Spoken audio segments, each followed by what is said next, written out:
WhatsApp has a new feature. You can now schedule a call in advance. Here's how to try it. First, open WhatsApp and go to the Calls tab in the bottom right corner. At the top of the screen, among the options, you should see a button called Schedule. If you don't see this option, make sure you're using the latest version of WhatsApp and update the app. Once you tap Schedule, you can start setting up your call.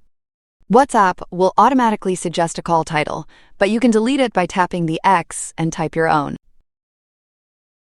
Below that, you'll see a description field where you can add details so everyone knows what the call is about.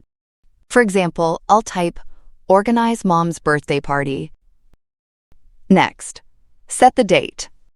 Tap the date, choose the day you want, and confirm with OK.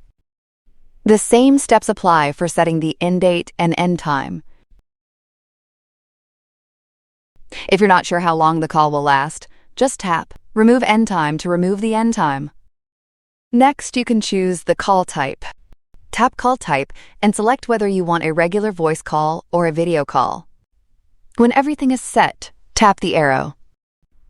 Now select the contact you want to invite, and then tap the arrow in the bottom right corner again. And that's it. Your call is scheduled and the invitations have been sent. What do you think about this new WhatsApp feature? Let us know in the comments. And of course, don't forget to support our work with a like and subscribe to the channel.